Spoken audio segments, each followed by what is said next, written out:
महाभारत का युद्ध समाप्त हो चुका था।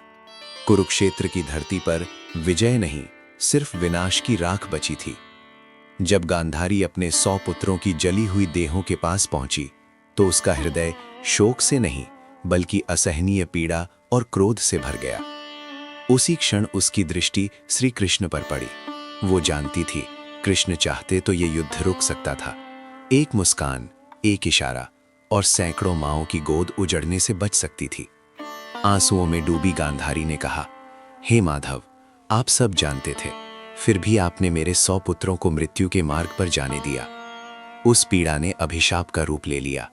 जैसे मेरा कुल नष्ट हुआ, वैसे ही यादव वंश भी मिटेगा और आप स्वयं अपनी मृत्यु अकेले सहेंगे, अपनों से दूर। कृष्ण ने कोई प्रतिवाद नहीं किया। वे जानते थे, ये भी उसी न्याय का हिस्सा है जिसे स्थापित करने वे आए थे। इसी के साथ राधा का गोलोक प्रस्थान और यादव कुल का पतन कृष्ण के जीवन में गहरी उदासी ले आया। लेकिन ये अंत नहीं था, ये सिर्फ शुरुआत थी। कहानी हमें ले जाती है त्रेता युग में। रावण वध के बाद एक तपस्वी राम के पास आया। उसका नाम था जरा। उसने विनम्र स्वर में पूछा, प्रभु, क्या कभी मैं आपकी लीला का अंतिम कारण बन सकता हूं? राम मुस्कुराए और बोले, द्वापर में जब मैं कृष्ण अवतार लूंगा, तब तुम वही करोगे जो आज मांग रहे हो। युग बदले, द्वापर आया। यादव वंश अपने ही हाथों नष्ट हो गया। द्वारका का वैभव ढहने लगा। बलराम चले गए। अर्जुन दूर था, राधा गोलोक में। अब कृष्ण के पास बचा सिर्फ एकांत। वे द्वारका से दूर एक शांत वन में पहुंचे। बरगद के पेड़ के नीचे बैठकर बांसुरी उठाई। धुन निकली, लेकिन अब उसमें उल्लास नहीं था। हर स्वर में राधा की स्मृति और विरह था। गोलोक में राधा ने वो धुन सुनी।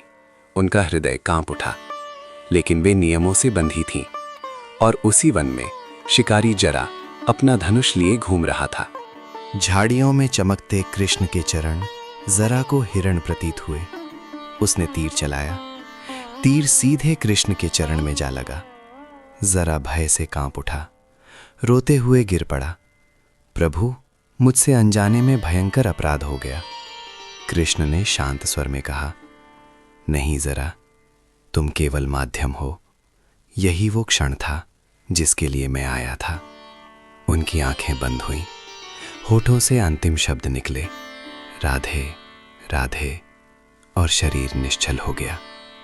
गांव वालों ने पूरी श्रद्धा से कृष्ण की अंतिम क्रिया की।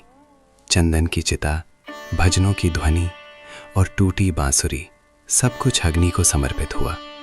साधु ने कहा, देह नष्ट होती है, कृष्ण नहीं। बरगद का वो पेड़ आज भी साक्षी है कि जब ईश्वर मनुष्य बनता है तो वो भी पीड़ा से गुजरता है। कृष्ण की लीला समाप्त हुई, लेकिन उनका प्रेम, उनकी शिक्षा और उनकी बांसुरी की गूंज आज भी जीवित है। हरे कृष्णा।